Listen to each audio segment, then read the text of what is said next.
Assalamualaikum warahmatullahi wabarakatuh.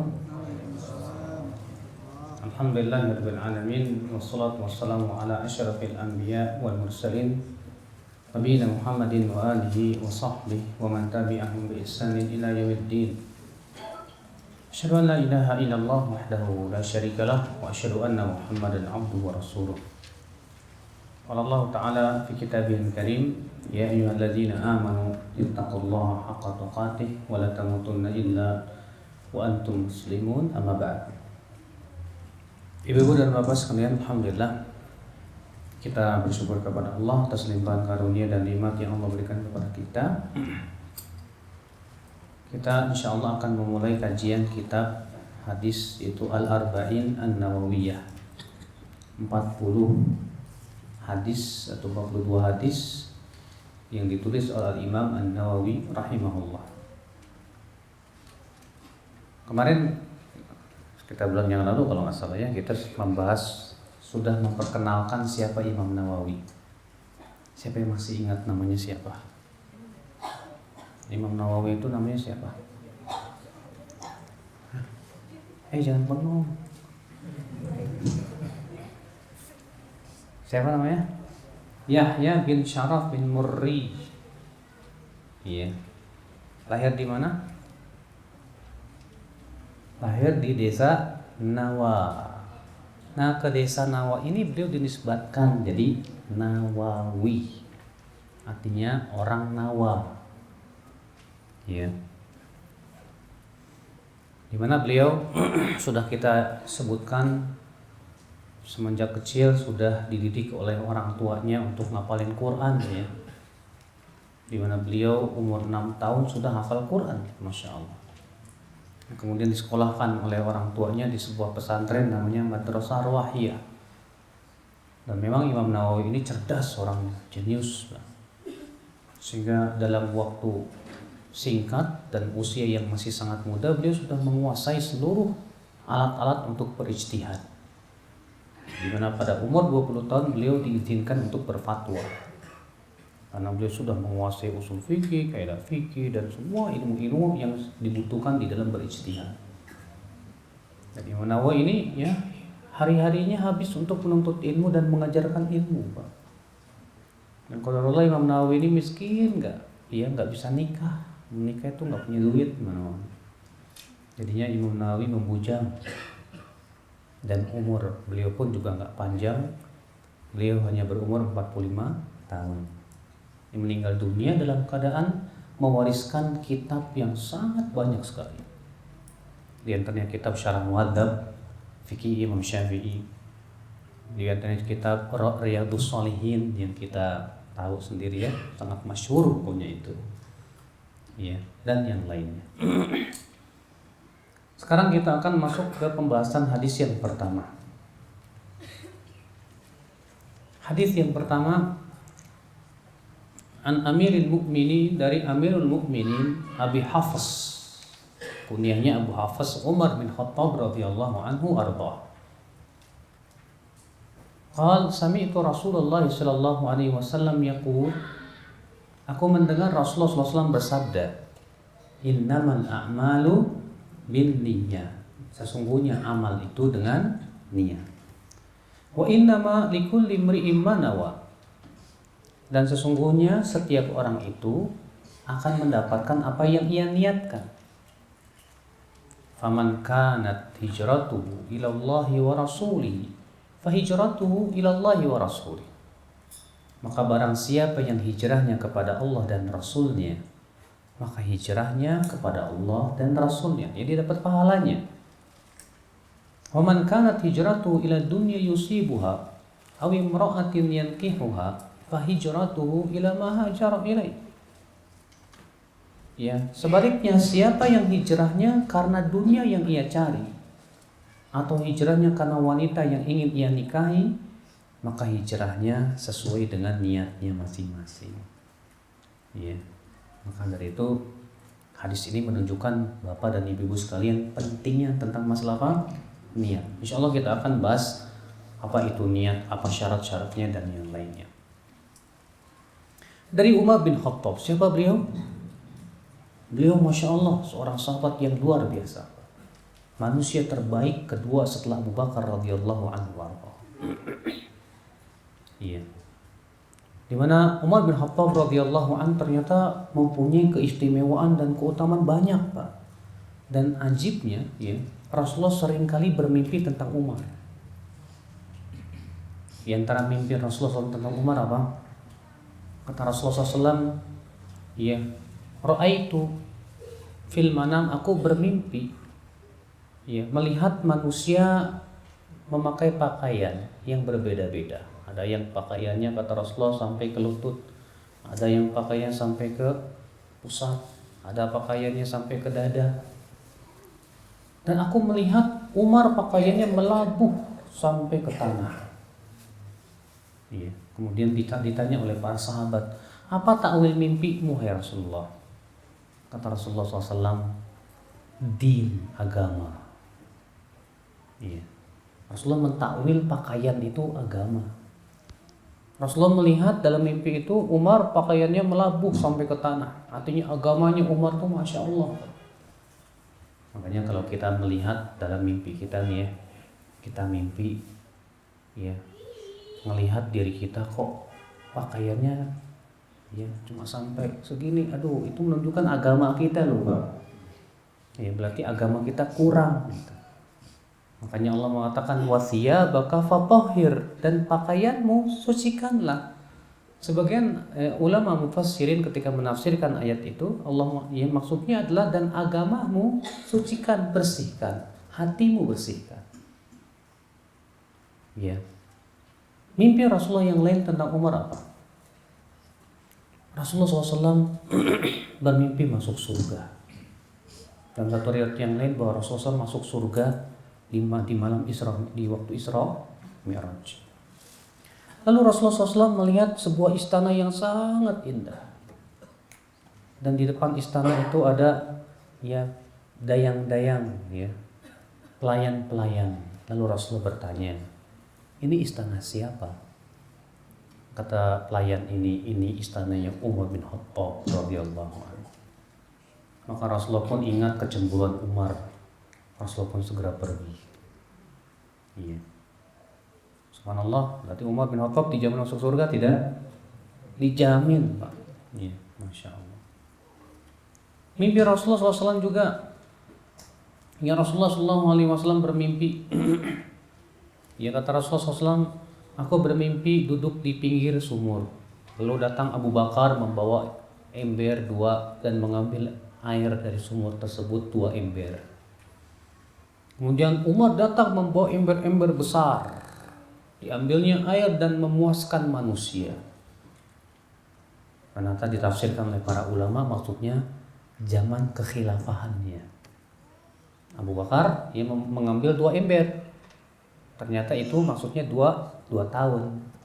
Sementara Umar berkuasa berapa tahun? 18 tahun. Dan kekuasaan Umar luar biasa, Pak. Yang adilnya Masya Allah sudah.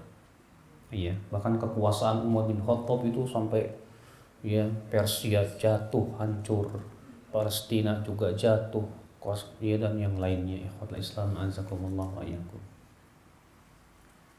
Nah, inilah Umar bin Khattab. Dan Rasulullah mengabarkan bahwa Umar bin Khattab akan mati syahid.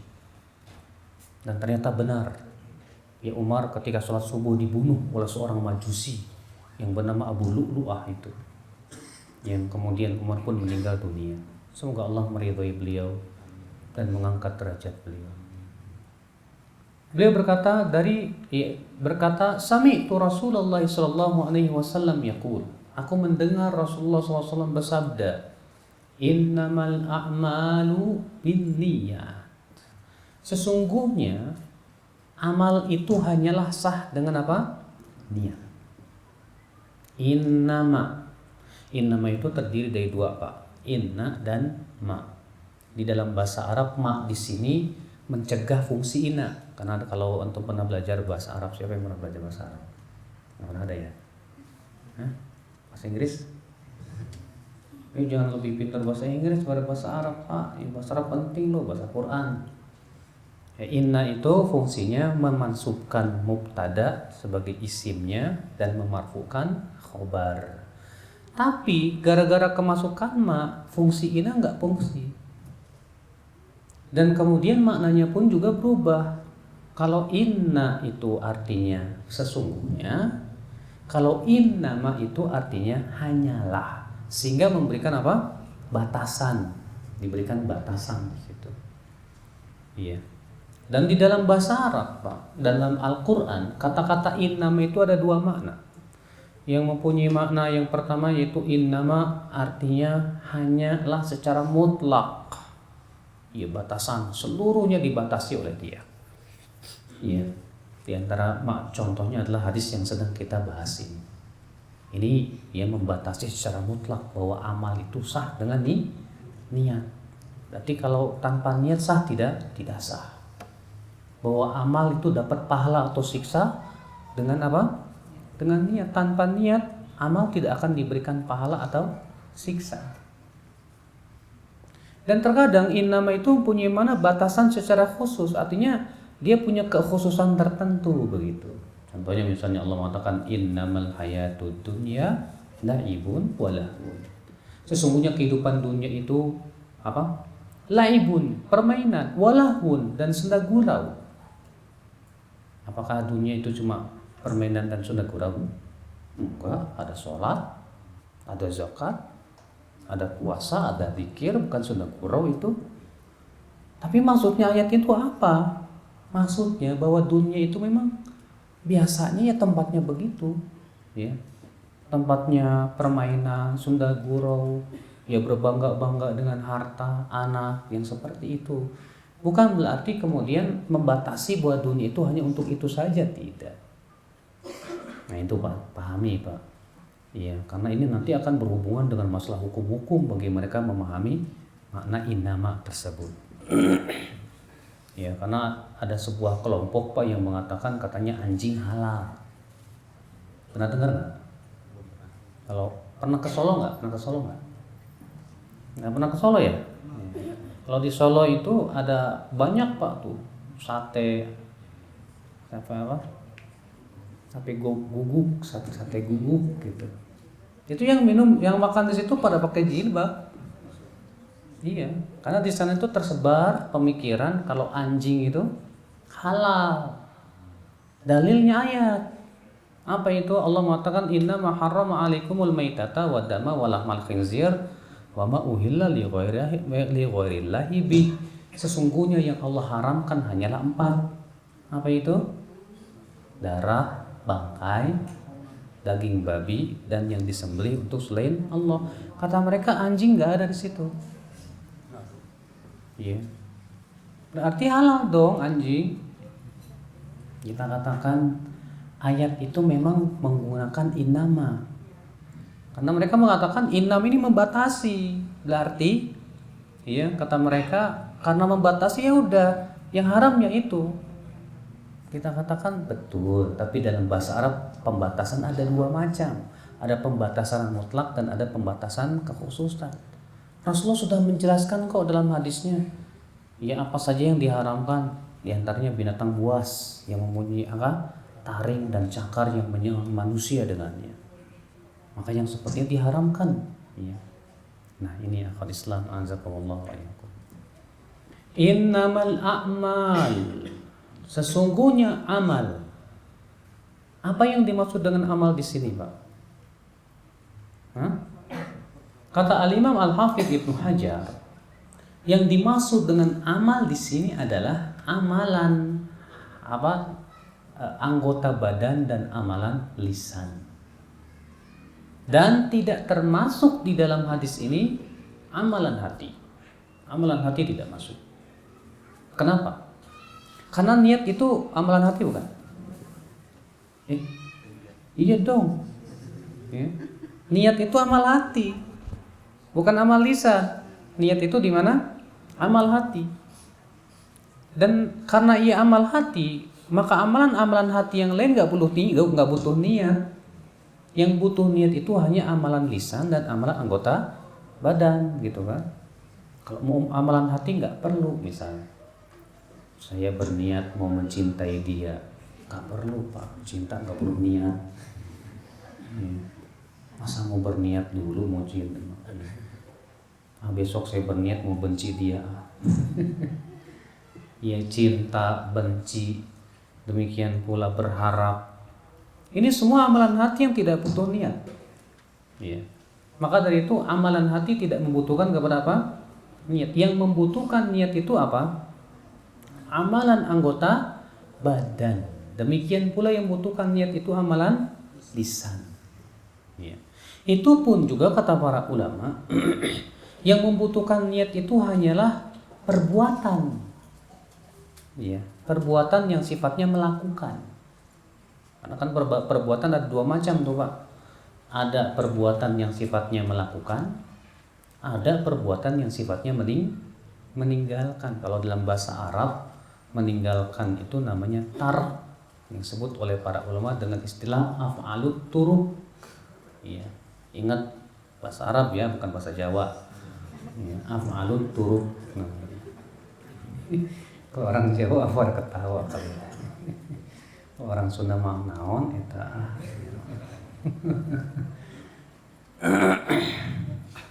Ikhwatul Islam azakumullah wa iyyakum.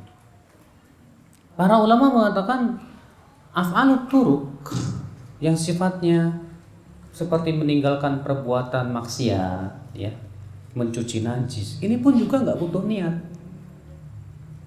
Makanya setiap hari kita tidak perlu meniatkan tiap hari niatin mau meninggalkan zina, mau meninggalkan arak, mau meninggalkan berbagai macam maksiat, nggak perlu Pak. Iya. Maka dari itu ya akal Islam yang sifatnya turuk, ya, meninggalkan sesuatu atau maksiat itu pun tidak butuh kepada niat. Mencuci najis butuh niat tidak? Nggak perlu juga. Ya, buktinya misal kalau antum lagi jalan, tahu-tahu ada yang kencing, kena kepala, astagfirullahaladzim, buang sur. Ya. Terus jalan lagi, rupanya ada yang yang nyiram pakai ember air, bersih sendiri. Cukup nggak Pak? Cukup, walaupun tidak berniat kan? Walaupun tidak berniat. Makanya kata para ulama ya af'alut turuk yang disebut dengan meninggalkan maksiat, mencuci najis pun juga tidak membutuhkan kepada niat. Yang membutuhkan niat itu perbuatan yang sifatnya apa? Melakukan, Pak. Ya, sifatnya melakukan seperti melakukan sholat, melakukan zakat, melakukan puasa, ya, pokoknya melakukan deh. Maka yang seperti ini membutuhkan kepada apa? Niat. Innamal a'mal.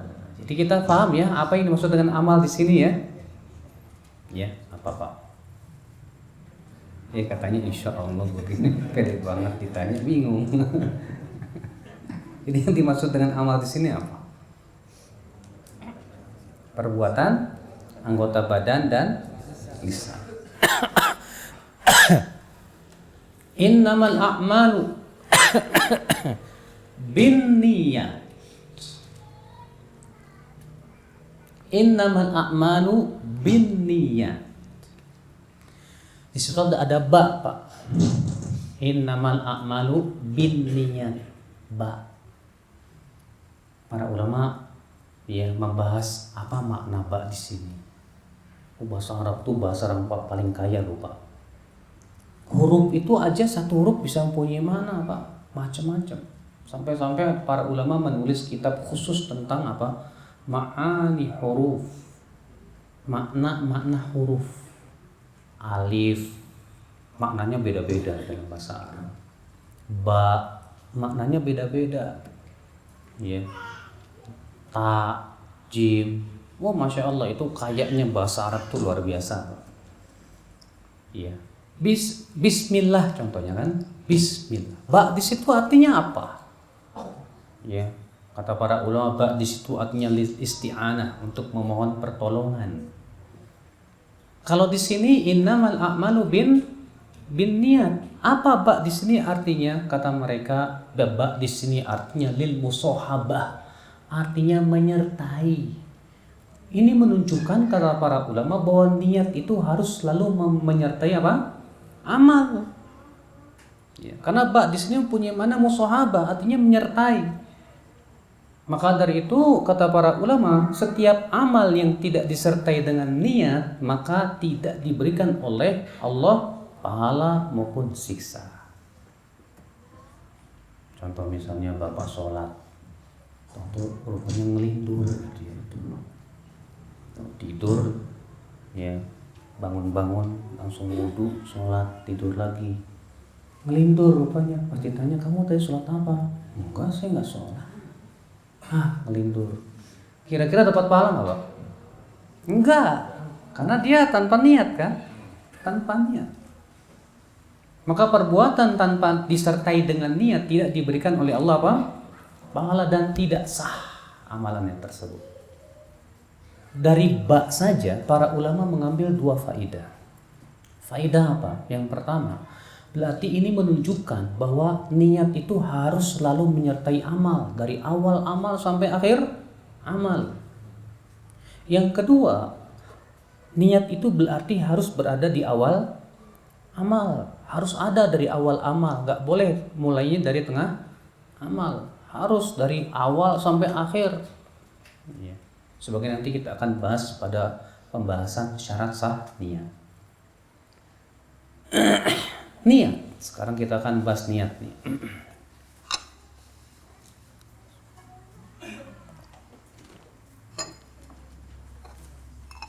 Apa itu niat? Niat secara bahasa artinya al-qasdu wal azmu, bermaksud dan berkeinginan kuat. Itu berarti artinya itu niat namanya, Pak. Iya. Kalau keinginannya lemah disebut niat bukan? Cuma selintas di pikiran gitu, pengen itu, udah aja hilang. Kata para ulama itu bukan niat, itu namanya khotorot, lintasan hati. Niat itu, Pak, dia ya keinginan kuat dari hati. Dan biasanya munculnya niat itu dari pikiran. Iya enggak, Pak? Iya, munculnya niat itu dari pikiran. Antum kalau mikirin akhirat, aduh takut gimana nih masuk neraka, akhirnya muncul niat pengen berbuat baik. Saya sholat aja lah, taubat sama Allah. Tapi kalau antum mikirannya cewek gimana? Itu awewe gelis pisan ya Allah, ya Rabbi. Dipikirin aja. Makanya punya niat, dideketin ya. Yaitu niat itu asalnya dari pikiran, Pak. Makanya kata Imam Ibnu Qayyim rahimahullah, ya, aslu kulli khairin wa aslu kulli syarr al-fikr. Pokok atau asal dari segala macam kebaikan dan asal dari segala macam keburukan adalah dari pikiran. Ya. Mikirin berubah jadi niat. Niat berubah jadi perbuatan. Pikiran asalnya dari mana, Pak? Dari mata. Ya, dari mata. Melihat sesuatu, berpikir. Mikir, jadi niat. Makanya Allah Subhanahu wa taala, ya, menutup jendela hati ini, mata ini, Pak. Allah mengatakan wa qul lil mu'minina yaghuddu min absarihim.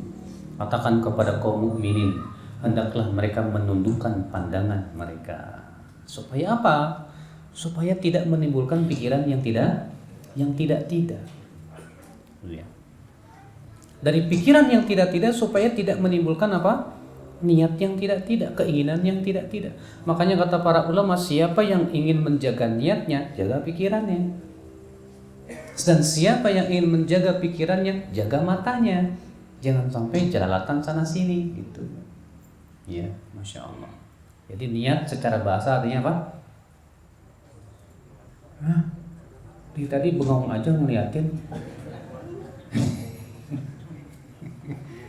Niat artinya apa? Keinginan yang kuat secara bahasa, ya. Iya, hati-hati jangan bengong nanti saya tunjuk ruas lagi. Adapun niat secara istilah, ada dua macam, Pak. Yang pertama secara makna umum, yang kedua secara khusus. Adapun secara umum ini yang dikatakan oleh Imam Al-Baydawi, beliau berkata, yaitu imbi'atul qalb nahwa ma yarahu muwafiqan li gharadin min jalbi naf'in aw daf'i dhurrin. Munculnya keinginan dari hati kepada yang ia lihat sesuai dengan tujuan. Apa tujuannya itu? Yaitu mendatangkan manfaat atau menolak mudarat. Ya, karena perbuatan manusia itu tidak lepas dari dua itu.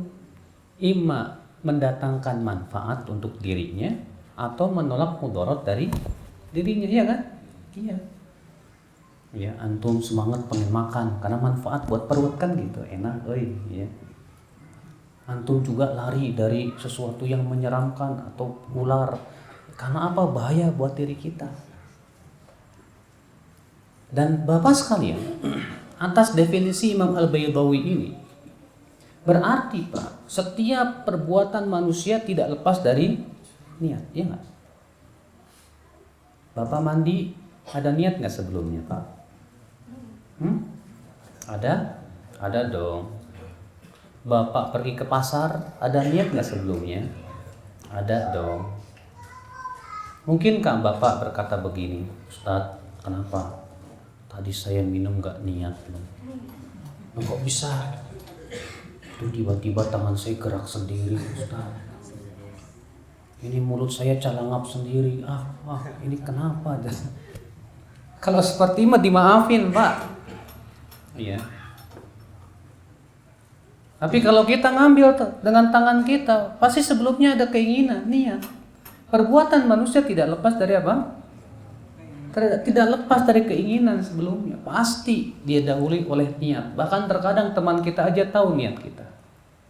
Siap-siap pakai apa? Sarung, pakai gamis, pakai ini peci. Ke masjid, Pak. Salat zuhur, iya. Temennya tahu. Ya. Niat kita apa? Maka dari itu ini menunjukkan akal Islam, perbuatan kita tidak lepas dari apa? Niat. Jadi sebetulnya niat itu otomatis ada, loh, Pak. Niat itu otomatis ada. Makanya untuk berniat tidak sulit. Bahkan yang paling sulit itu kata Imam Ibnu Qayyim apa?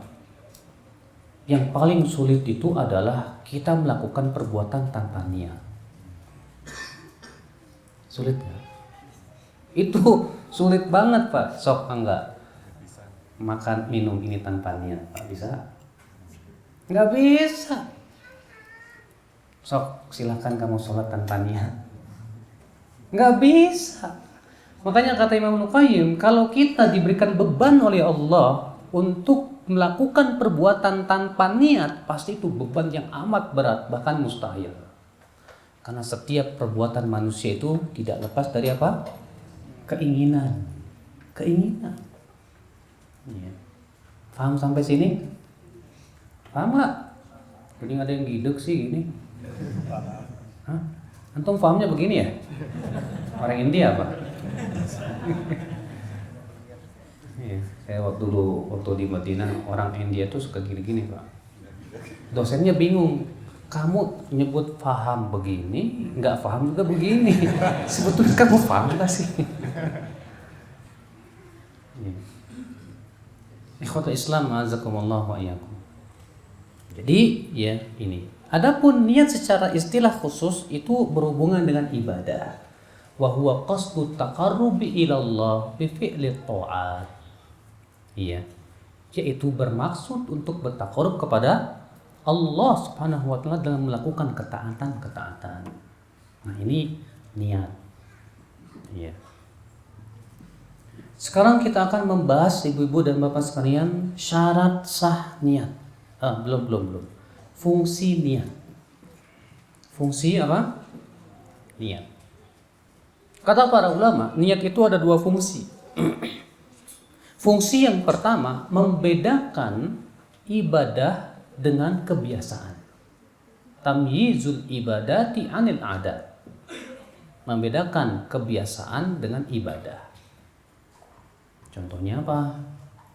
Contohnya mandi junub dengan mandi pagi. Ya, kalau antum malamnya habis bercampur sama istri, paginya kan udah biasa mandi sebelum subuh, mandi aja jebar jebur. Nggak ada niat mandi junub. Habis itu sholat subuh, sah nggak sholatnya Pak? Nggak sah. Kenapa? Karena dia tidak ada niat untuk mandi junub. Maka dari itu ya, ini untuk membedakan mandi tersebut, mandi ibadah dengan mandi yang sifatnya kebiasaan, itu dengan apa? Dengan niat. Ya. Yang kedua, fungsinya adalah tamyizul ibadati ba'dhiha an ba'd. Membedakan ibadah satu sama lainnya. Misalnya kita mau sholat sunnah tahiyat masjid dengan sholat sunnah ya qobliyah, untuk membedakan apa? Niat dong, pakai niat ya. Maka ini membedakan antara satu ibadah dengan ibadah yang lain. Sekarang pembahasannya adalah tempat niat di mana? Tempat niat di mana Pak? Niat tempatnya di mana? Di sini nih. Kata orang mah sakitnya tuh di sini. Ya. Niat itu tempatnya di hati, bukan di lisan. Nah, kalau misalnya Bapak di lisannya berucap nawaitu sauma godin, hatinya berkata enggak mau. Kira-kira sah nggak puasanya? Nggak sah Pak, karena yang dinilai itu yang di hati, bukan yang di lisan.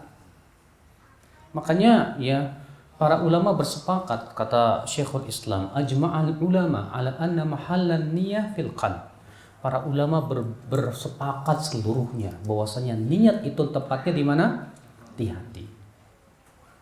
Namun para ulama berbeda pendapat tentang hukum melafadzkan niat di dalam sholat. Jadi sebelum sholat ini, niat ini perlu dilafadzkan apa enggak ya? Jumhur ulama mengatakan tidak disyariatkan. Ya. Sementara sebagian kecil dari ulama Syafi'iyah mengatakan itu mustahab, disunnahkan, tapi tidak sampai wajib. Kata mereka yustahabbu, disunnahkan. Siapakah ulama Syafi'iyah yang pertama kali menyatakan demikian? Ia dikenal dengan kunyah Abu Abdullah Az-Zubairi. Ini seorang ulama madhab Syafi'iyah, di mana Abu Abdullah Az-Zubairi lah yang pertama kali menyatakan bahwa melafadzkan niat itu hukumnya mustahab sunnah. Dari mana pijakan Abu Abdullah Az-Zubairi? Abu Abdullah Az-Zubairi ini rupanya memahami perkataan Imam Syafi'i dalam kitab Al-Um, di mana dalam kitab Al-Um Imam Syafi'i sedang membahas tentang masalah niat haji. Maka beliau berkata, Imam Syafi'i, walaysat kas-shalah fa innaha la budda minan nutq. Tidak sama dengan sholat, kata Imam Syafi'i, karena sholat harus diucapkan. Kata Imam Abu Abdullah, maksudnya Imam Syafi'i adalah mengucapkan niat. Tapi Pak, ulama-ulama Syafi'iyah rupanya tidak sepakat. Banyak ulama-ulama Syafi'iyah terdahulu terutama ya membantah perkataan Abu Abdullah Zubairi. Di antara yang membantah siapa? Imam Nawawi dalam kitab Syarhul Muhadzab. Demikian pula penulis kitab Al-Muhadzab ya Asy-Syirazi, di mana Asy-Syirazi berkata begini dalam kitab ya Al-Muhadzab itu fi fiqh Syafi'i, wa ba'du ashabina, sebagian ulama madhab kami yang terkemuka, man yara bistihbabit talaffuz bin niyyah, ada yang berpendapat disunnahkannya melafazkan niat, walaysa bisyai', dan itu pendapat yang tidak ada dalilnya, wali anna niyyah mahal wal qalb, kata beliau, juga dikarenakan niat itu adalah tempatnya di hati. Ini yang mengatakan ulama mazhab Syafi'iyah juga Pak, yang sangat terkemuka di zamannya, yang bernama Imam Asy-Syairazi. Itu ya ulama rujukan mazhab Syafi'iyah di zamannya. Ternyata beliau mengingkari Abu Abdillah Az-Zubairi. Ya. Lalu kemudian Imam Nawawi rahimahullah ketika mensyarah perkataan beliau ini Asy-Syairazi, beliau menyebutkan sejarahnya. Siapa yang dimaksud ashab di sini? Dia adalah Abu Abdillah Zubairi.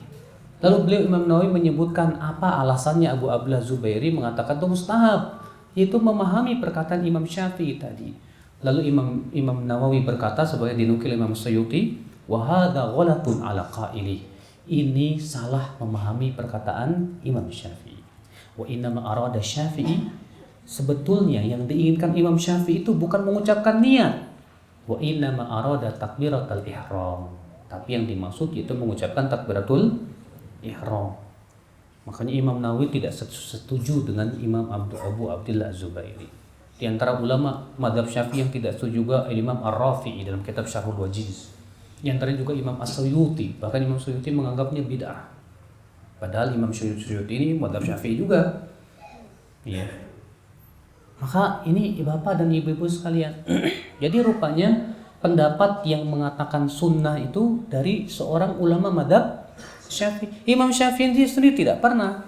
Bahkan Imam Ibnu Qayyim menukil perkataan Imam Syafi'i bahwa tidak diperkenankan melafazkan niat. Makanya kalau kita telusuri Pak, perbuatan dari Nabi Shallallahu Alaihi Wasallam, Nabi pernah nggak ya sebelum sholat itu melafazkan niat? Bapak sampai botak pun Bapak akan ketemu Pak hadis ini. Iya Pak. Bahkan ada hadis yang menunjukkan memang tidak, Rasulullah tidak pernah mengajarkan. Yaitu hadis yang disebut dengan hadis musyi sholatan. Hadis itu diriwayatkan Bukhari dan Muslim. Coba geser Pak, geser Pak. Biar pada ini masih banyak kosong nih di sini. Digeser aja. Hadisnya sahih dari Bukhari dan Muslim ya. Bahwa ikhwatul Islam azakumullah wa iyyakum. Ini batuk terus. Bismillah.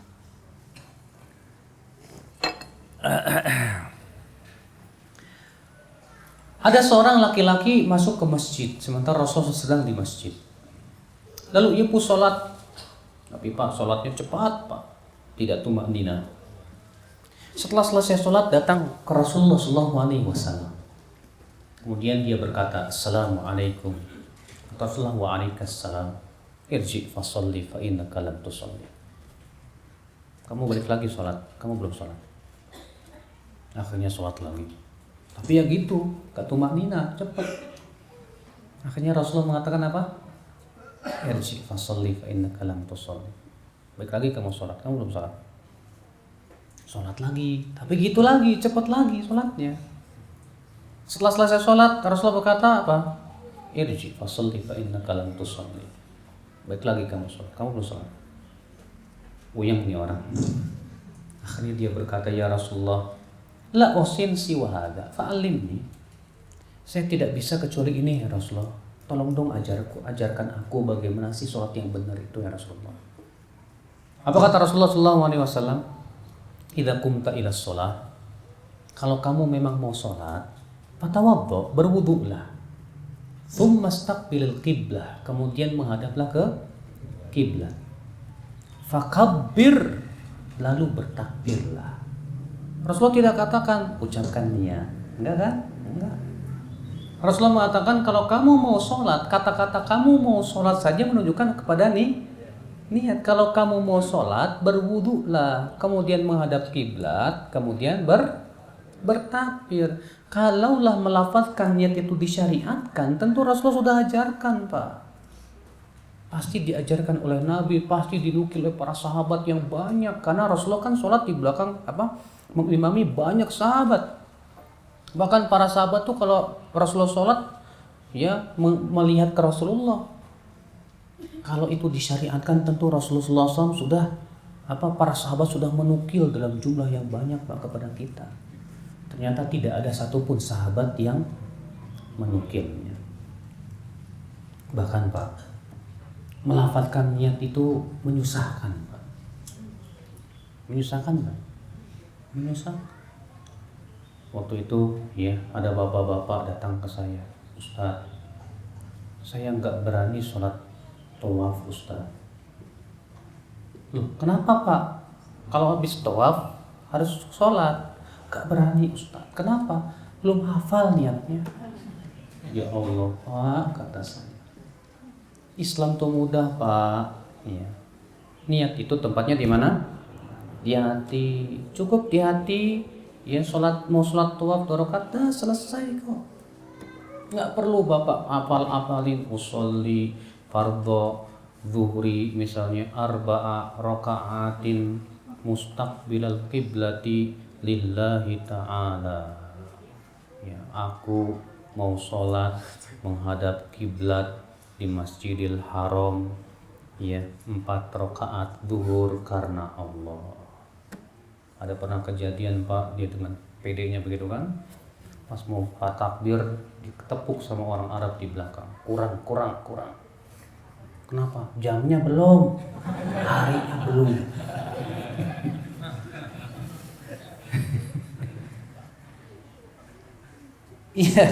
Iya.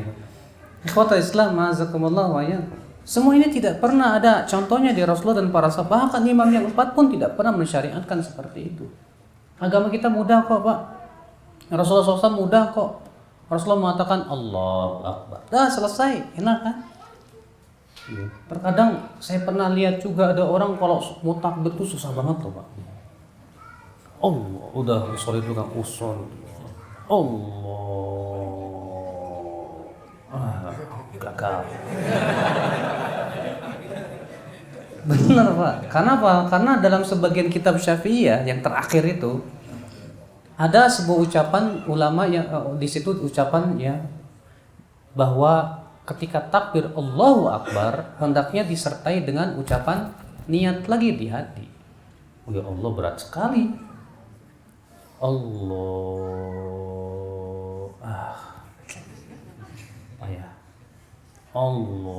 Imamnya ruku, Allahu Akbar. Pas imam ruku langsung jadi itu Pak. Bener. Tanyain Bang Heru tuh. Tukangnya tuh dulu dia. Ikhwatul Islam ma'azakum. Makanya Al-Imam Ibnu Jauzi dalam kitab Talbis Iblis mengatakan, "Laita syi'ri." Aneh sekali orang itu. Dari tadi susah takbir pas imam ruku kok bisa gitu. Iya. Maka dari itu ya akhi, ini memberatkan. Kata Rasulullah, "Inna dina yusrun." Agama kita itu mudah agama kita itu. Jangan dipersulit dengan hal-hal seperti itu. Cukup kita ucapkan Allahu Akbar. Mudah, alhamdulillah. Iya. Nah, ini tempat nih. Jadi tempat niat di mana, Pak? Di hati. Iya, bukan di lisan. Sekarang kita bahas yaitu macam-macam niat. Niat itu ada 2 macam. Yang pertama yang disebut dengan niat amal. Niat apa? Niat amal, yaitu niat yang menyertai setiap amal kita. Ya, mau sholat harus ada niat, mau zakat, mau puasa, mau haji, harus ada apa? Niat. Ini disebut dengan niat amal. Ya. Yang kedua disebut dengan niat lillahi ta'ala, mengharapkan ya wajah Allah subhanahu wa ta'ala. Nah, niat amal ini pembahasan fikih, sedangkan niat lillahi ta'ala pembahasan akidah. Tapi 2 perkara ini harus ada. Mana dalil pembagian hadis 2 niat ini? Hadis tersebut. Karena Rasulullah mengatakan pertama, innamal a'malu binniyat. Sesungguhnya amal itu sah dengan niat. Berarti ini berhubungan dengan amal. Wa innamal likulli imri'in ma nawa. Dan sesungguhnya setiap orang akan mendapatkan apa yang ia niatkan. Maksudnya mendapatkan pahala atau siksa. Berarti ini niat karena Allah atau karena bukan karena Allah. Iya. Maka Bapak sekalian, setiap kita beribadah harus ada 2 niat ini. Iya. Namun Pak, Amal itu kata para ulama ada amal yang memang mempunyai keserupaan, ada macam-macamnya, ada yang enggak. Sholat macam-macam, ada sholat wajib, sholat sunnah. Sholat sunnah juga bermacam-macam, ya kan? Iya. Maka ini membutuhkan dua niat sekaligus yang tadi. Niat amal dan niat lillahi ta'ala. Ada lagi yang tidak punya macam-macam, adzan. Adzan enggak ada adzan wajib, adzan sunnah. Adzan cuma satu. Maka ini cukup niat lillahi ta'ala saja. Tidak membutuhkan niat yang pertama tadi. Iya. Ikhwatul Islam azakumullah wa iyyakum. Niat amal ini Pak berhubungan dengan sah atau tidaknya amal. Niat amal ini berhubungan dengan apa? Sah atau tidaknya amal. Artinya apabila amal ini kehilangan niat amal menyebabkan tidak sah amalnya, tidak diterima oleh Allah Subhanahu wa taala. Sedangkan niat lillah itu berhubungan dengan masalah pahala atau siksa. Ada dua orang sholat, tapi yang satu dapat pahala, yang satu dapat siksa, dapat dosa. Kenapa? Karena yang satu ikhlas, yang satu rupanya riya, ingin dipuji manusia. Mungkin nggak itu terjadi? Mungkin. Dua-duanya sholat tahiyat masjid, sholatnya bareng lagi. Tapi kok yang satu dapat pahala, yang satu dapat dosa. Rupanya gara-gara niatnya itu. Iya.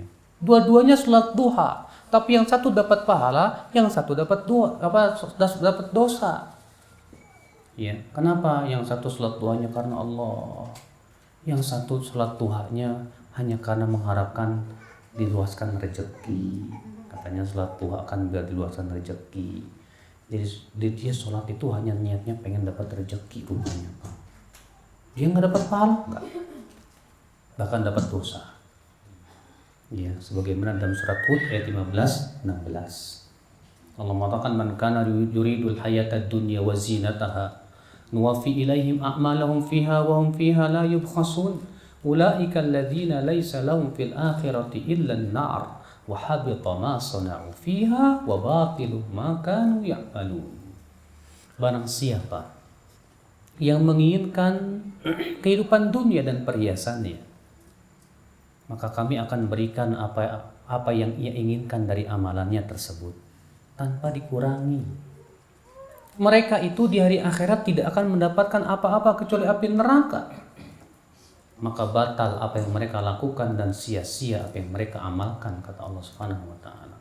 Artinya kalau dia Pak beramalnya karena niat pengen dapat dunia. Tapi Ustadz, niat saya dua loh Ustadz. Saya pengen karena Allah, juga pengen dapat dunia. Kata Imam Suyuti, kalau ada orang yang niatnya dua seperti itu, contoh dia haji karena Allah tapi juga niatnya pengen tujuannya bisnis misalnya. Maka kata Imam Suyuti apa? Dilihat mana yang paling dominan. Kalau yang paling dominan niat karena Allahnya dapat pahala. Kalau yang paling dominan niat bisnisnya, niat dunianya dapat dosa. Kalau dua-duanya sama kuatnya nih, maka tasapopo, saling berguguran, nggak dapat pahala, nggak dapat dosa, nol. Waduh, rugi bener tuh Pak. Yeah. Makanya hati-hati. Masalah niat ini bahaya soalnya ke kita Pak. Ya. Kalau kita datang ke majlis taklim niatnya enggak sholat, saya cuma lagi ngincer akhwat aja. Nggak dapat pahala, malah dapat dosa. Ya. Nah ini pembagian niat. Jadi niat itu ada dua. Yang pertama apa? Niat amal. Yang ini berhubungan dengan masalah sah atau tidaknya amal. Yang kedua niat lillahi ta'ala atau bukan. Ini berhubungan dengan pahala dan dosa.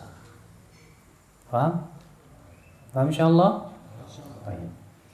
Sekarang kita akan bahas syarat sah niat. Sekarang kita akan bahas syarat sah niat.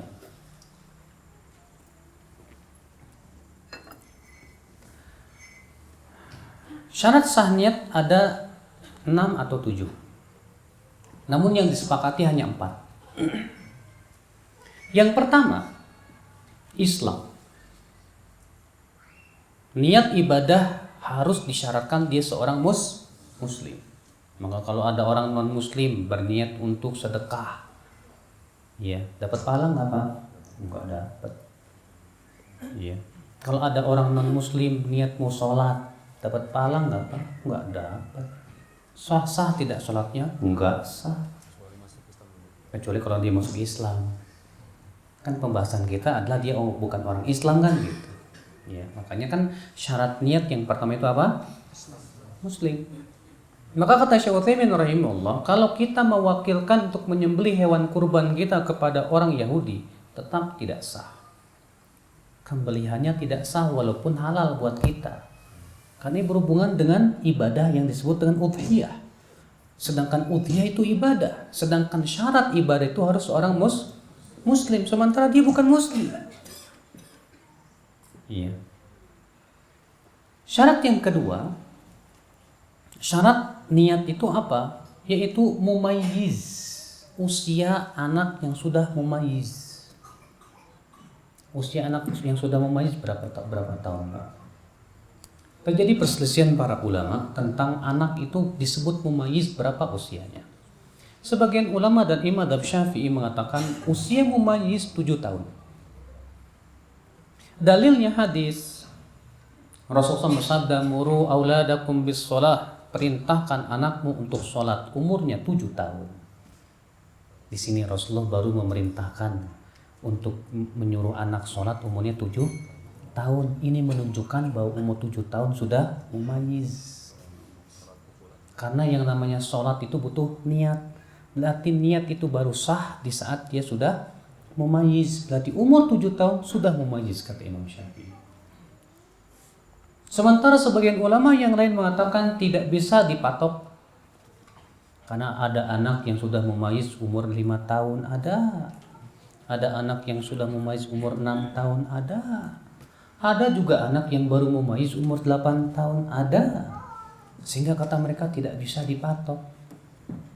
Namun Imam Syafi'i menjawab bahwa yang mumayyiz umur kurang dari 7 tahun itu jarang.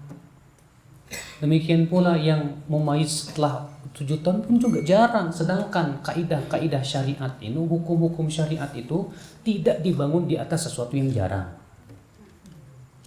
tapi dibangun di atas sesuatu yang kebiasaan dan sering. Maka tentu pendapat Imam Syafi'i insya Allah yang paling kuat, apalagi didukung hadis tersebut. Kecuali kalau memang ternyata ada anak yang umur 6 tahun sudah mumayyiz. Maka ini pengecualian dari hadis tersebut tentunya ya Islam azakumullah ya. Iya. Tapi ingat loh Pak, syarat ini berhubungan dengan syarat sah niat ya, tidak berhubungan dengan syarat berhubungan dengan syarat mencukupi ibadah. Niat boleh sah, tapi ibadah belum tentu mencukupi. Contoh ya, kalau ada anak umur 7 tahun haji, sah nggak hajinya? Sah.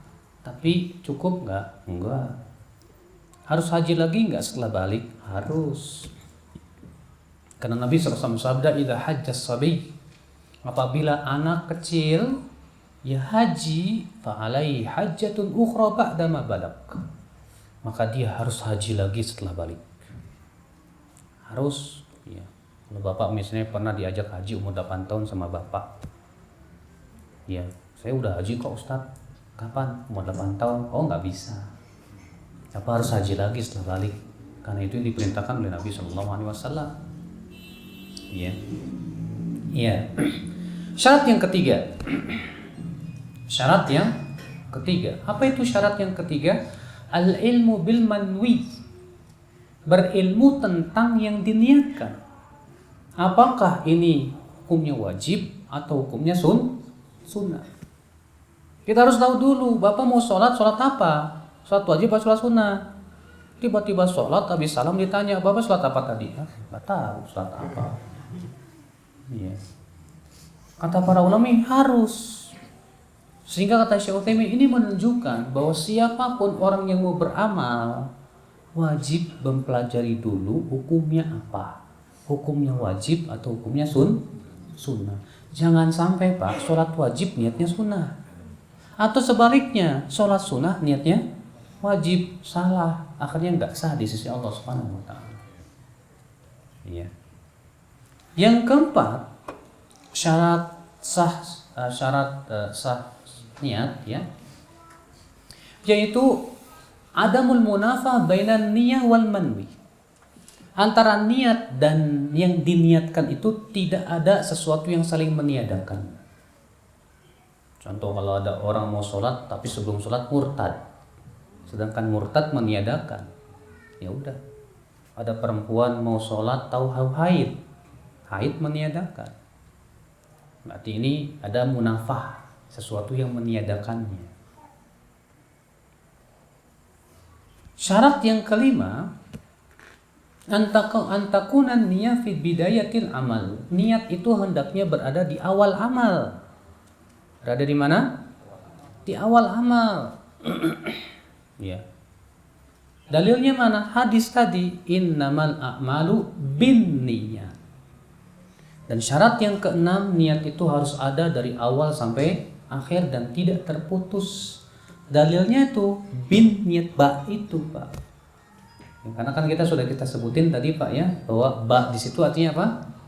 Ba musahabah, artinya menyertai. Artinya niat itu harus menyertai amal dari awal sampai akhir. Berarti itu menunjukkan bahwa yang namanya niat itu harus berada dari awal dan harus terus ada sampai akhir. Nah, sekarang saya mau tanya nih, yang bisa jawab dikasih hadiah.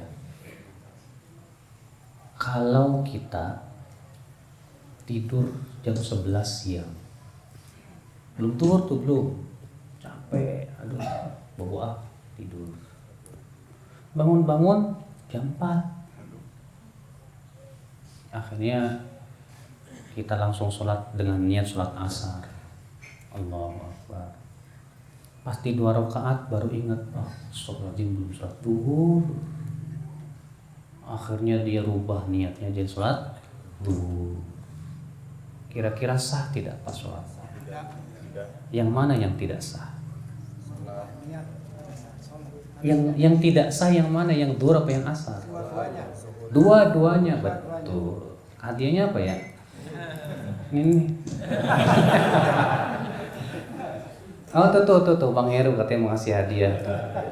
Masya Allah. Tidak sah dua-duanya, Pak. Betul. Kenapa? Zuhur tidak sah karena dia memulai di tengah amal. Sedangkan kita sebutkan tadi bahwa niat itu harus berada di awal. Seasarnya pun tidak sah karena niatnya terputus. Sedangkan tadi syaratnya niat tidak boleh terputus. Jadi gimana dong Ustadz? Batalin niat dari awal lagi. Begitu. Ya. Nah, ini Bapak sekalian, ya. Jadi tadi berapa syarat sudah? Hah? Yang keenam. Tadi kan yang keenam kan? Udah 6 kan? Berarti yang sekarang yang ketujuh, ya. Nah, ini terjadi ikhtilaf, yaitu yang berhubungan dengan tasyrik fin niyah, persekutuan niat. Bolehkah persekutuan niat?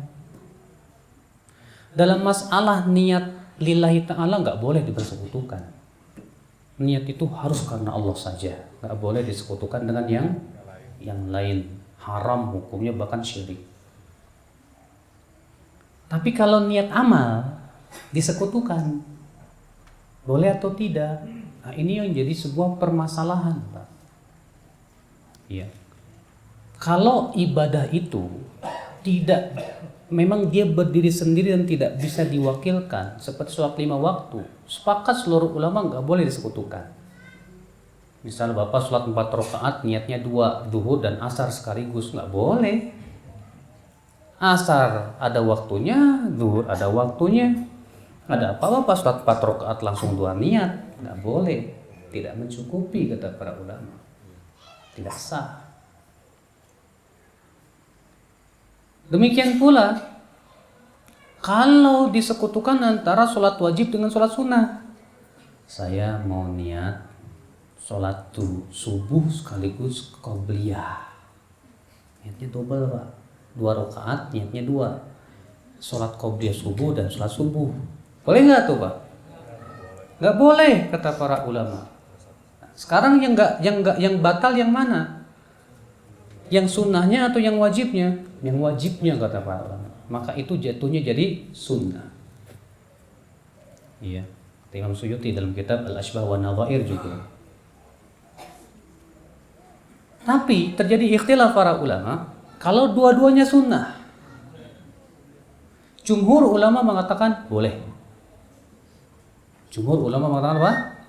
Boleh. Contoh, kalau misalnya Bapak 3 in 1, apa 3 in 1? Bapak mau sholat 2 rakaat niatnya 3. Apa itu? Yang pertama sholat tahiyat masjid, yang kedua sholat qobliyah duhur, yang ketiga sholat wudu. 3 in 1 Bapak. Boleh apa tidak? Jumhur ulama mengatakan boleh, nggak apa-apa. Selama itu satu level. Dalilnya mana? Hadis ini, innamal a'malu bin niat. Sesungguhnya amal itu dengan niat. Rasulullah tidak mengatakan niatnya berapa. Pokoknya 1, 2, 3 terserah. Mereka juga mengkiaskan kalau ada orang ya berhadas kecilnya 10 kali, hadas kecilnya 10 kali. Misalnya antum kentut 7 kali, ya, kencing 2 kali, kencing buang air besar sekali. Wudunya berapa kali? Cukup sekali kan? Diniatkan untuk beberapa kali hadas. Demikian pula ini kata mereka. Kata Imam Ibnu Qudamah juga, beliau menyebutkan itu di dalam kitab Al-Mughni. Dikiaskan kepada ini juga. Sehingga pada waktu diperbolehkan tapi dengan syarat. Syaratnya apa? Sama-sama Yang kedua syaratnya kata Ibnu Rajab bukan dalam rangka mengqadha. Bukan dalam rangka apa? Mengqadha. Maka kalau dalam rangka mengqadha maka tidak diperbolehkan. Kemudian sementara Ibnu Hazm mengatakan enggak boleh. Ibnu Hazm mengatakan tidak boleh dipersekutukan. Dalilnya mana? Hadis ini, innamal a'malu binniyah. Sesungguhnya amal itu dengan niat, maksudnya dengan niat masing-masing. Enggak boleh ya disekutukan kata Imam Ibnu Hazm. Satu hadis saja diperselisihkan Pak ya. Iya. Ibnu Hazm juga berdalil dengan asar dari Qatadah, seorang sahabat yang bernama Qatadah. Abu Qatadah, maaf. Abu Qatadah pernah melihat anaknya mandi. Setelah mandi, Abu Qatadah bertanya, "Kamu tadi mandi apa?" "Mandi wajib." Berarti dia tidak ada niat mandi Jumat. Ini mandi Jumat, masalahnya hari Jumat. Kata Abu Qatadah, "Mandi lagi sekali lagi untuk sholat Jumat." Kata Ibnu Hazm, ini athar menunjukkan tidak boleh digabungkan. Namun jumhur menjawab, adapun hadis yang kamu pakai, innamal a'malu binniyat, tidak sharih menunjukkan harus masing-masing amal itu niat, tidak. Karena bisa saja mempunyai makna bahwa amal itu bisa dengan beberapa kali niat, nggak masalah. Adapun athar Abu Qatadah pun tidak menunjukkan kepada hal itu. Kenapa? Karena Abu Qatadah bertanya kepada anaknya yang sudah mandi, "Kamu tadi mandi apa?" "Mandi wajib." Berarti niatnya cuma 1. Pembahasan kita kalau niatnya 2. Jadi itu di luar pembahasan kita kata mereka. Iya. Saya lebih condong kepada pendapat jumhur Pak, diperbolehkan. Iya. Apalagi kalau waktunya mepet banget gitu kan. Iya. Mepet cuma cukup 2 rakaat. Sementara saya ingin sholat tahiyat masjid sekaligus qobliyah, gak masalah, didobelkan niatnya. Ini namanya tasyrik fil niyah. Iya, Allahu a'lam. Jadi ada 7. Siapa yang bisa mengulangi? Cung. Ayo. Masya Allah. Apa itu? 1. Jangan nyontek. Jangan lihat buku. Yang 1 apa? Islam. Yang kedua, mumayyiz. Yang ketiga, Apa? Berilmu tentang yang diniatkan. Yang keempat? Yang keempat apa? Tidak ada antara niat yang diniatkan sesuatu yang meniadakan. Yang kelima, yaitu niat harus berada di awal amal. Yang keenam, iya, niat harus ada dari awal sampai akhir, nggak boleh putus. Yang ketujuh, yaitu yang berhubungan yang disebut dengan tasyrik, persekutuan di dalam niat. Ya.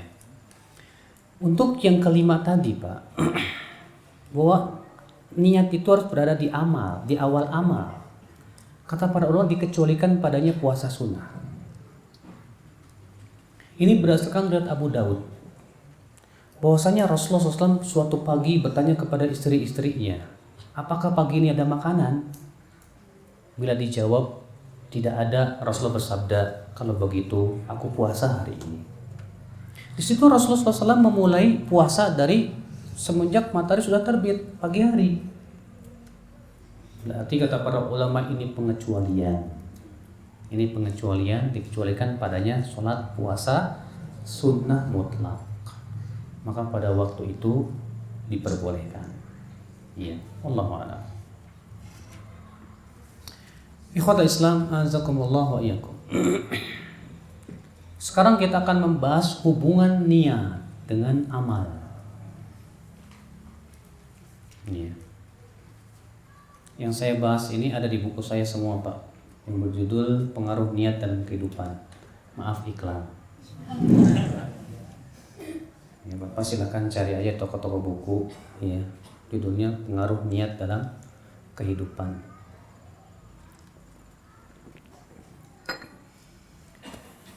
Hubungan niat dengan amal. Sekarang kita akan membahas, Bapak sekalian, hubungan niat dengan pahala dan siksa. Hubungan niat dengan pahala dan siksa. Sekarang kita akan bahas yang pertama dulu, Pak. Hubungan niat dengan pahala. Hubungan niat dengan pahala. Ada beberapa poin yang harus kita pahami. Poin yang pertama,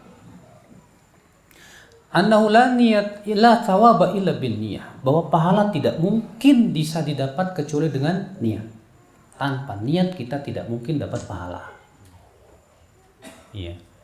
Tanpa niat kita tidak mungkin dapat pahala. Yang sudah kita bahas tadi di awal. Yang kedua, kalau ada orang yang berniat, ada dua keadaan. Orang yang berniat itu, Pak, ada dua keadaan. Keadaan yang pertama jadi mengamalkan. Keadaan yang pertama jadi mengamalkan. Keadaan yang kedua tidak jadi mengamalkan. Sekarang kita bahas yang pertama dulu. Ada orang berniat kemudian jadi mengamalkan. Niat apa? Niat perbuatan baik. Ya. Niat perbuatan baik, besok saya mau puasa. Kemudian jadi puasa. Maka kata para ulama, ia diberikan oleh Allah pahala 10 sampai 700 kali lipat, bahkan lebih dari itu. Ini berdasarkan hadis Rasulullah SAW, man hamma bihasanatin fa'amilaha, ya, katabahallahu indahu asyra hasanatin ila 700 dhifin ila ad'afin katsira. Siapa berniat untuk berbuat baik kemudian ia mengamalkannya, maka Allah tuliskan 10 sampai 700 kali lipat, bahkan lebih dari itu. Masya Allah. Iya, tapi Pak, ya, ini menunjukkan bahwa berarti kalau ada orang sholat 2 rakaat, misalnya 2 rakaat tahiyat masjid, berarti pahalanya bisa beda loh, Pak. Ada dia setelah sholat ditulis cuma 10, temennya ditulis oleh Allah 100. Apa coba yang membedakannya, Pak? Banyak faktor. Ya. Di antaranya faktor keikhlasan. Ada orang semakin ikhlas semakin besar pahalanya di sisi Allah Subhanahu wa taala. Di antaranya faktor kesesuaiannya dengan contoh Rasul. Karena suatu ibadah itu Pak, semakin mirip dengan perbuatan Nabi, semakin besar Pak pahalanya di sisi Allah Subhanahu wa taala. Kalau misalnya ada orang dua-duanya sholat qobliyah subuh.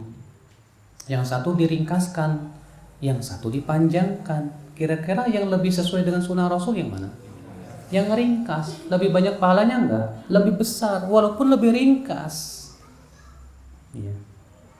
Maka dari itu Bapak sekalian, suatu ibadah itu semakin mirip dengan contoh Rasul, semakin besar pahalanya di sisi Allah Subhanahu wa taala.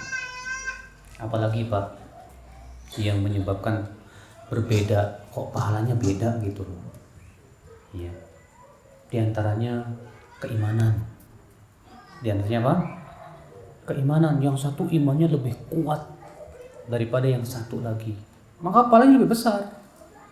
Makanya Rasulullah bersabda apa? La tasubbu ashabi fa walladhi nafsi biyadihi law anna ahadakum ya anfaqa mithla uhudin dhahaban ma balagha mudda ahadi wala nasifa. Jangan kalian mencaci maki para sahabatku. Kalaulah di antara kalian ada yang berinfak dengan emas sebesar gunung, tidak akan mengalahkan infaknya sahabat dengan infak emas 1 mud atau setengah mudnya mereka. Apa yang membedakannya Pak? Keimanan, ketakwaan, ya, kebeningan hati. Seseorang tuh semakin takwa, semakin bening hatinya, semakin kuat imannya, semakin pahalanya pun melimpah ruah di sisi Allah Subhanahu wa taala. Iya. Nah, ini akal Islam azakumullah wa iyyakum. Jadi, tapi pada asalnya amal itu ditulis oleh Allah berapa? 10 sampai berapa? 700 kali. Ada nggak amal yang ditulis lebih dari 700 Pak? Apa? Ada? Sampai 700 atau lebih. Iya. Bisa memberikan contoh amal yang ditulis lebih dari 700? Apa? Sabar, ahsan. Sabar itu kata Allah, innama yuwaffas sabiruna ajrahum bighairi hisab. Sesungguhnya orang-orang yang sabar itu diberikan pahala tanpa batas. Berarti tak terhingga, Pak. Ya, enggak cuma sampai 700 orang sabar itu. Ada lagi? Mendidik anak yang soleh. Bisa. Hasilnya nanti akan terus mengalir pahalanya kepada orang tuanya. Ada lagi? Masjid, sholat di Masjidil Haram, ahsan. Itu pahalanya 100.000 kali lipat dibandingkan dengan sholat di masjid-masjid yang lainnya. Ada lagi yang ringan Pak, doa masuk pasar. Kata Rasulullah, siyaman dakhalas suq, siapa yang masuk pasar lalu mengucapkan la ilaha illallah wahdahu la syarikalah lahul mulku wa lahul hamdu yuhyi wa yumiit wa huwa hayyun la yamut biyadil khair wa huwa ala kulli syai'in qadir. Dituliskan untuknya 1000 kali 1000 kebaikan, digugurkan darinya 1000 kali 1000 keburukan, dan dibangunkan untuk dia rumah di surga. Hadis ini diikhtilafkan para ulama sahih atau tidaknya. Sebagian mengatakan tidak sahih. Alasannya, masa amalannya kecil, pahalanya gede banget. Sebagian mengatakan sahih. Di antaranya mensahihkan Syekh Albani, Syekh Salim. Bahkan Syekh Salim bin Id membuat buku khusus tentang pentasihan hadis ini. Dan beliau membawakan dari jalan yang sangat banyak sekali. Dan kesimpulannya hadis ini sahih. Kata beliau, tidak aneh. Zikir masuk pasar ini pahalanya begitu besar. Tidak aneh, kenapa? Pertama, orang masuk pasar banyak lalainya Pak. Sementara amal semakin berat semakin besar. Bapak terkadang masuk pasar pas ngeliat barang udah lupa aja udah. Iya. Yang kedua, kalau Rasulullah SAW saja mengatakan alhamdulillahi tamla'ul mizan, ucapan alhamdulillah bisa memenuhi timbangan. Kalau alhamdulillah bisa ternyata dengan ucapan alhamdulillah dengan memenuhi timbangan, maka bagi Allah pun bisa seperti itu, mudah. Iya. Maka Pak, jangan lupa tuh Kalau gitu saya beribadah mau ke pasar terus. Jangan Pak, jangan. Kenapa? Karena kata Rasulullah, abghadul bilad ilallah aswaquha.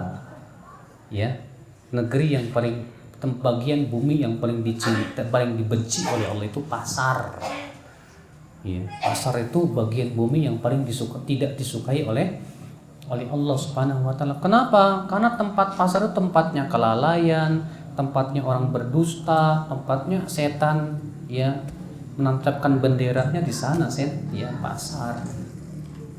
Tapi kalau kita memang butuh ke pasar, jangan lupa ketika kita masuk pasar ucapkan doa itu. Ternyata pahalanya besar, masya Allah, alhamdulillah. Iya. Ikhwatul Islam, azakumullah wa iyyakum. Jadi ini yang keadaan yang pertama,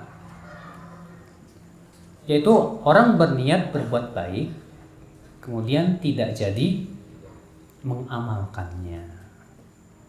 Keadaan yang kedua, orang berniat baik tidak jadi mengamalkannya. Ada orang berniat baik tapi tidak jadi mengamalkannya. Ini ada 3 keadaan. Ada berapa keadaan? Ada 3 atau 4. Keadaan yang pertama, ya, orang ini Pak punya kebiasaan mengamalkan amalan tersebut, dan dia tinggalkan pun karena punya udzur. Contoh, Bapak punya kebiasaan puasa Senin Kemis. Suatu ketika Bapak berniat mau puasa besok hari Senin. Qadarullah paginya Bapak sakit.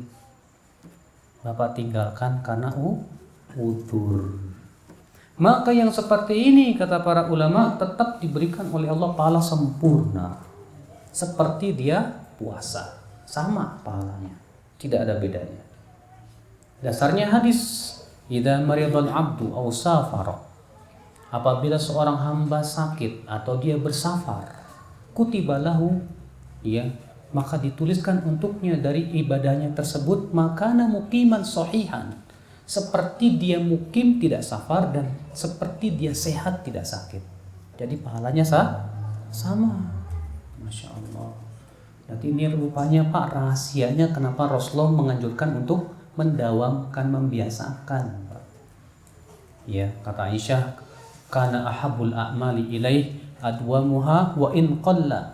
Adalah amal yang paling dicintai oleh Rasul itu apa? Yang terus menerus walaupun sedikit. Luar biasa Pak, luar biasa. Keadaan yang kedua, dia tidak punya kebiasaan. Dia tidak punya apa? Kebiasaan. Dan dia pun tinggalkannya bukan karena udzur. Bukan karena apa? Udzur. Bapak misalnya gak biasa puasa Senin Kamis, terus bilang, "Mah, mau puasa dong besok." Tumben Pak. Gak apa-apa lah. Akhirnya puasa. Pagi harinya istrinya bikin kue enak. Ya, suaminya ngeliatin aja. Akhirnya udahlah makan aja. Akhirnya dia batalkan tanpa udzur. Kata para ulama yang seperti ini tetap dapat niat 1. Dapat pahala niat 1. Berdasarkan hadis, man hamma bihasanatin falam ya'malha katabahallahu indahu hasanatan kamilah. Siapa yang berniat berbuat baik kemudian tidak jadi mengamalkannya, tetap Allah tuliskan untuk dia 1 kebaikan. Alhamdulillah Pak, cuma niat doang dapat pahala, ya enggak? Makanya kata para ulama, ibadahnya orang alim itu dengan banyak niat. Iya. Ya, kelihatannya sih amalnya dikit, tapi niatnya banyak, pahalanya banyak. Iya. Maka dengan memperbanyak pahala itu memperbanyak niat, memperbanyak pahala di sisi Allah Subhanahu wa taala. Ikhwatul Islam, azakumullah ya. Bahkan kalau kita niat, kalau saya kaya dia, saya mau berinfak kayak dia, dapat pahala. Ya, besar lagi pahalanya di sisi Allah Subhanahu wa taala. Ikhwatul Islam, azakumullah ya. Keadaan yang ketiga, ini tengah-tengah nih, pahala juga tengah-tengah. Ada orang, ya, dia punya kebiasaan mengamalkan ibadah. Kemudian ia tinggalkan tanpa udzur. Kalau tadi ada karena ada, kalau ini tanpa udzur, maka ini pahalanya tetap diberikan pahala tapi tengah-tengah. Iya. Nah ini Bapak sekalian, ya. Ini hubungan niat dengan pahala. Sekarang hubungan niat dengan siksa, tapi waktunya sudah mepet. Insya Allah kita akan lanjutkan pada jam dan gelombang yang sama. Silakan, ada yang bertanya? Yang mana dulu nih? Ini dulu, Pak. Waalaikumsalam warahmatullahi wabarakatuh. Kalau misalkan ada orang yang contoh kasus naik ojek, nah uangnya itu gak ada kembalian, udah dia ngasih aja, tapi dia nggak niat sedekah, apa itu masuk sedekah?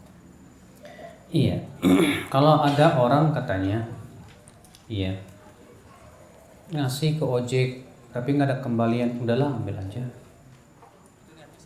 Itu sudah otomatis sedekah namanya. Iya pasti. Sebab kalau ketika mengatakan ya udahlah ambil aja bang, itu sudah masuk sedekah otomatis gitu. Iya. Oh iya silahkan. Maksud dari di awal amal tuh di awal rukun amalnya atau misalkan Ya di awal amal, kalau setelah sebelum takbiratul ihram sudah ada niat, bukan misalkan kita keluar dari pintu rumah itu otomatis. Kan sudah saya sebutkan tadi bahwa yang namanya perbuatan manusia tidak lepas dari niat. Cuman terkadang kan suka terpotong oleh sesuatu. Contoh, Bapak pergi dari rumah niatnya mau sholat zuhur kan, mau ke masjid. Pas sampai di masjid rupanya imam mengumumkan kita sholat jenazah dulu. Nanti otomatis merubah niatnya. Niat sholat jenazah dulu kan? Iya. Setelah sholat jenazah kita meniatkan sholat zuhur lagi kan, otomatis. Paham enggak? Ya. Assalamualaikum warahmatullahi wabarakatuh. Bagaimana hukum niat untuk puasa sunnah 6 hari Syawal, Ayyamul Bid dan Senin Kamis? Apakah niat dapat disatukan sekaligus? Ya, 6 hari Syawal, Ayyamul Bid dan Senin Kamis bertemu dalam satu hari. Menurut jumhur boleh. Menurut sebagian ulama nggak boleh. Tadi sudah kita jelaskan tadi Pak ya hukumnya. Kalau saya lebih condong kepada pendapat jumhur dalam hal ini. Allahu a'lam. Bagaimana hukum baca iftitah dalam sholat? Apa hukumnya harus dibaca? Ikhtilaf. Pendapat yang saya kuatkan pendapat jumhur bahwa doa istiftah itu hukumnya sunnah saja. Ya, doa istiftah hukumnya apa? Sunnah saja karena itu berasal dari perbuatan Rasul Sallallahu Alaihi Wasallam dan juga itu tidak diajarkan dalam hadis musyi sholatahu. Ya, orang yang nggak becus sholatnya.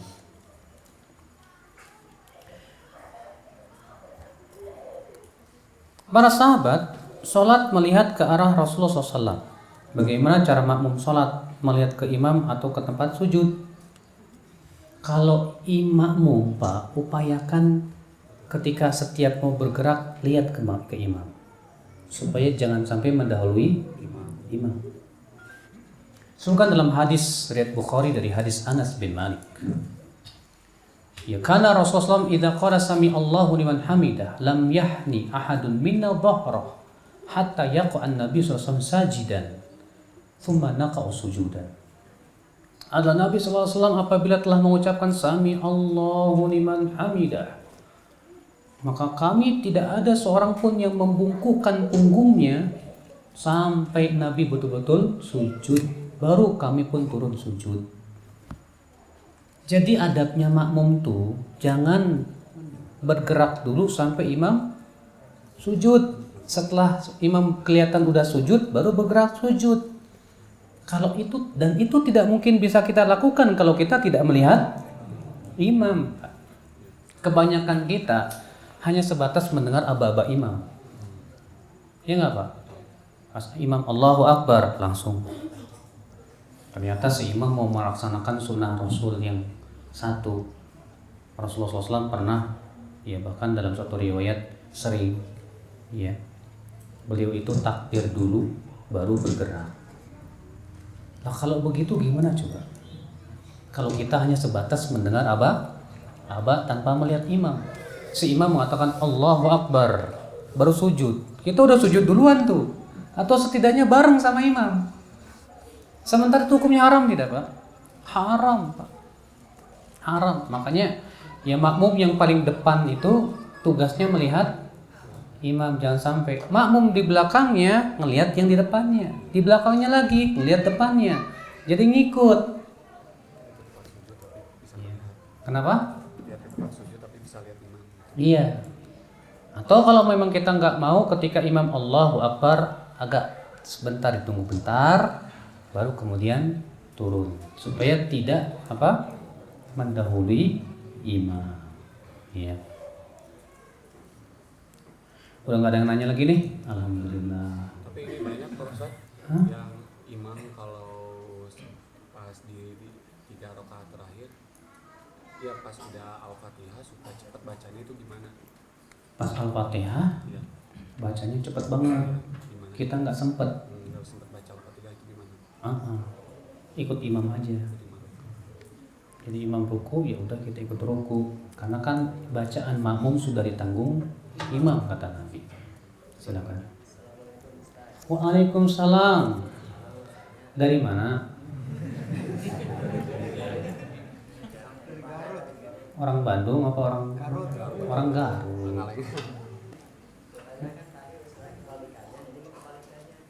Hah?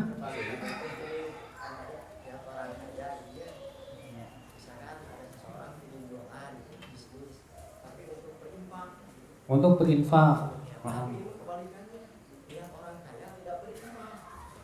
Terus?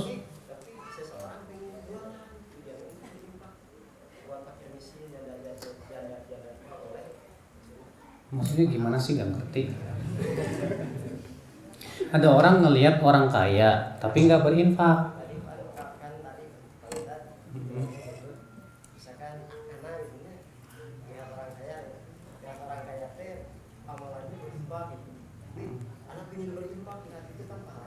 Iya. Ada orang kaya tapi nggak berinfak. Terus kita niat, kalau saya jadi orang kaya saya mau berinfak, begitu. Dapat pahala niatnya. Iya, tetap dapat pahala dengan niatnya. Iya. Rasulullah sabda,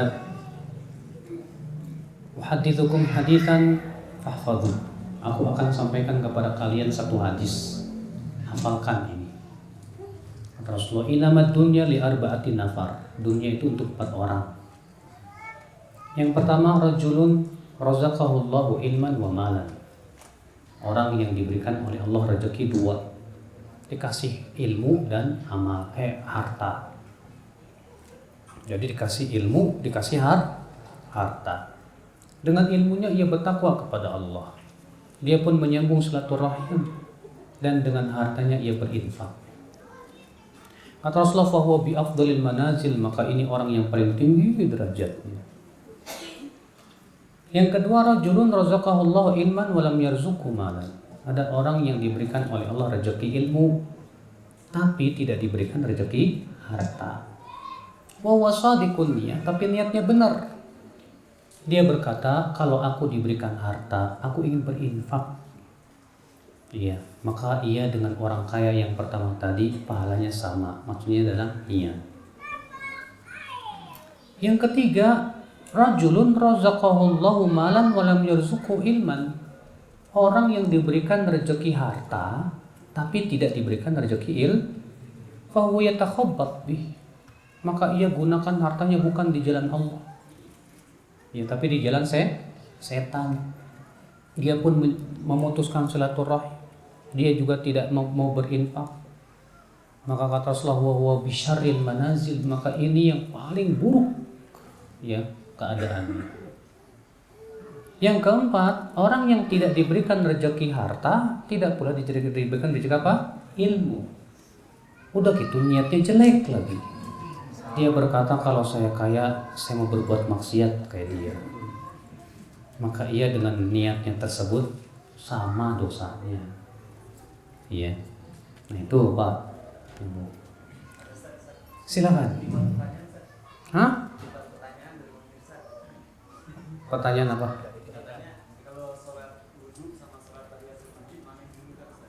Sholat wudhu dengan sholat tahiyat masjid, mana yang lebih dahulukan? Tergantung kita di mana nih.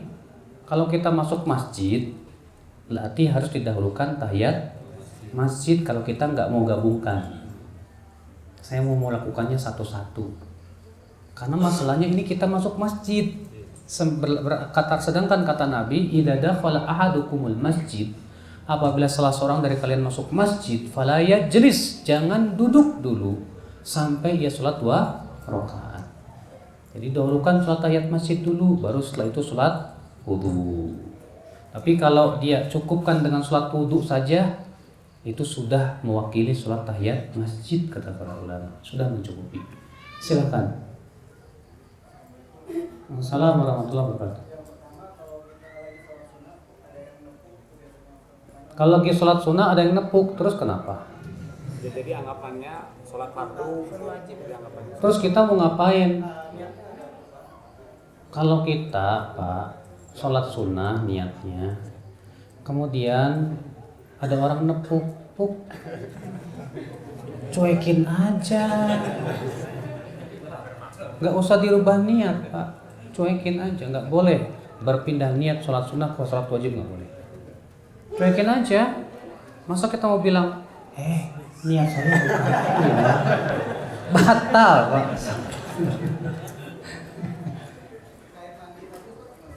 Apa?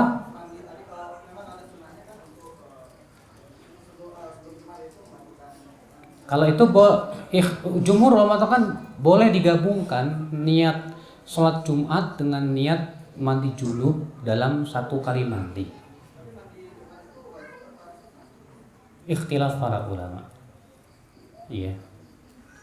Kalau saya pendapatnya adalah wajib bagi mereka yang habis kerja bau badannya sehingga mengganggu orang. Adapun kalau dia tidak bau badannya, ya tidak berkeringat, maka dia diberikan, maka yang bagi dia lebih utama mandi. Tapi kalau tidak mandi nggak apa-apa. Itu yang saya kuatkan pendapat. Silakan. Assalamualaikum.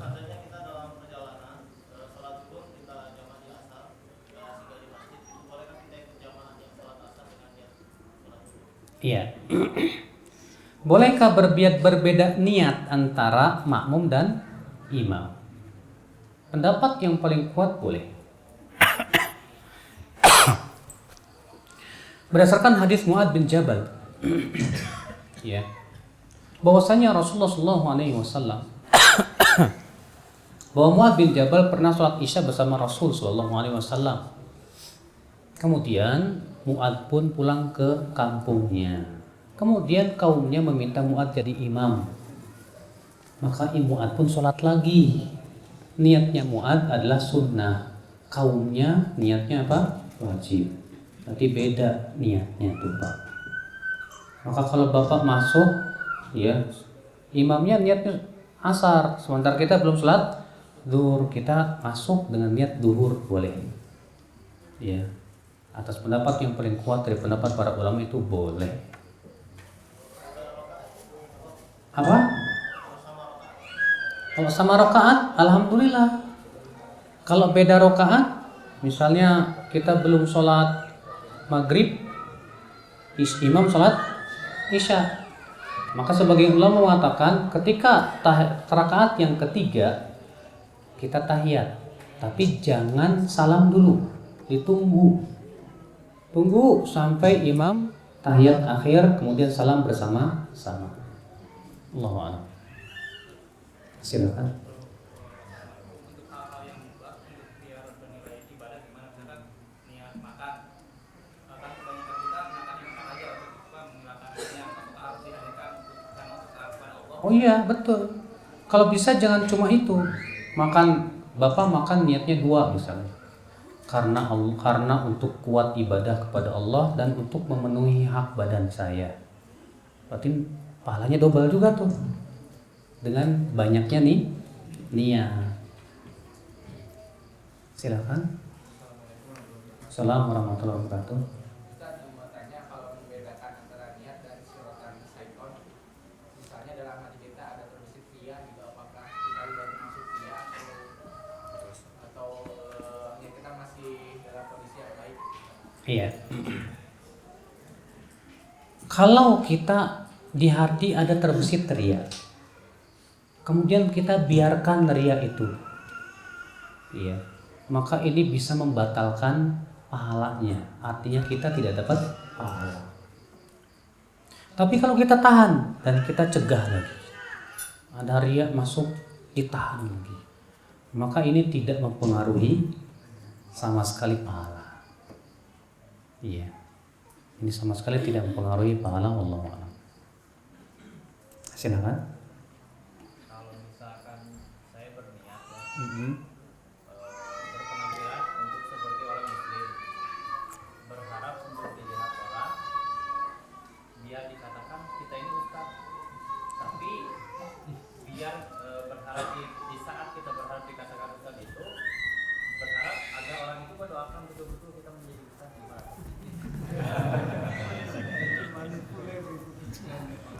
Tapi dia bukan ustadz. Tapi kita mengharap dia dengan kata-kata dia itu mengharapkan doa, sebetulnya doa dari dia. Oh iya, terkadang memang ya ada orang ya pakaiannya masya Allah pakai peci, pakai koko, pas di mall pas sholat, Ustadz silahkan. Saya mah bukan ustadz Pak. Terus Bapak bilang doain aja Pak saya jadi ustadz. Tapi Pak, ustadz itu bukan cita-cita. Jangan sampai tujuan menuntut ilmu itu pengen jadi ustadz atau pengen dipanggil ustadz. Jangan. Suka dalam hadis kata Rasulullah SAW, salah satu awwalu man yuqta bihim yaumal qiyamah. Ada 3 orang yang pertama kali dilemparkan ke dalam api neraka. Siapa yang pertama? Orang alim dan qari. Allah panggil orang alim dan qari ini. Lalu Allah berfirman, apa amalan? Si alim berkata, ya Allah, dahulu saya menuntut ilmu karena Engkau dan mengajarkannya. Saya pun baca Quran karena Engkau, ya Allah. Allah berfirman, kadzabta, kamu dusta. Kamu dahulu menuntut ilmu karena yang disebut orang alim. Dan kamu baca Quran hanya karena yang disebut qari. Dan kamu sudah dapat predikat itu. Seret dan dilemparkan ke dalam api neraka. Makanya kita jangan mengharapkan pengen disebut ustadz. Jangan deh. Ustadz itu udah kewajiban nyampein ilmu, Pak. Iya. Karena saya nuntut ilmu di kota Madinah, yang saya tuntut ilmu agama, ya pulang dari sono ada kewajiban saya ngajar. Tapi kemudian orang-orang manggil saya ustadz. Iya kan? Iya, gimana lagi? Kalau di Saudi dengan di Indonesia itu beda kebudayaan. Kalau di Saudi disebut ustadz itu kapan, Pak? Itu kalau sudah tinggi ilmunya, ustadz namanya. Itu sudah di atas profesor sudah. Iya, itu kalau sudah ustadz udah luar biasa. Kalau di Indonesia ngajarin anak-anak SD juga ustadz. Iya kan? Ngajarin anak TK juga dipanggil ustadz. Jadi ustadz itu gelar mudah di Indonesia itu. Iya. Jadi tapi ingat sekali lagi jangan sampai mengharapkan gelar ustadz. Jangan. Satu lagi terakhir silakan. Kalau misalnya udah membiasakan sholat di masjid, kemudian hujan turun, kan Bandung kan lagi sering hujan siang. Kalau sudah biasakan masjid, kemudian hujan, Apakah kita melihat kondisi hujannya gerimis atau hujannya lebat, gitu kondisi hujan seperti apa yang menyebabkan hujan untuk pulang? yang menyulitkan kita untuk pergi ke masjid itu. Tidak punya payung atau jas hujan, apakah tetap sebaiknya ke masjid? Kalau pergi ke masjid pakai payung lebih utama, lebih besar pahalanya. Kata Ibnu Hajar begitu. Tapi kalau kita mau mengambil rukhsah, waduh hujannya gede nih, udahlah di rumah aja, juga silakan. Iya, tidak apa-apa. Baiklah, semoga yang saya sampaikan bermanfaat. Iya, dan kita tutup. Subhanallah bihamdik, asyhadu an la ilaha illa anta, astaghfiruka wa atubu ilaik. Wassalamualaikum warahmatullahi wabarakatuh.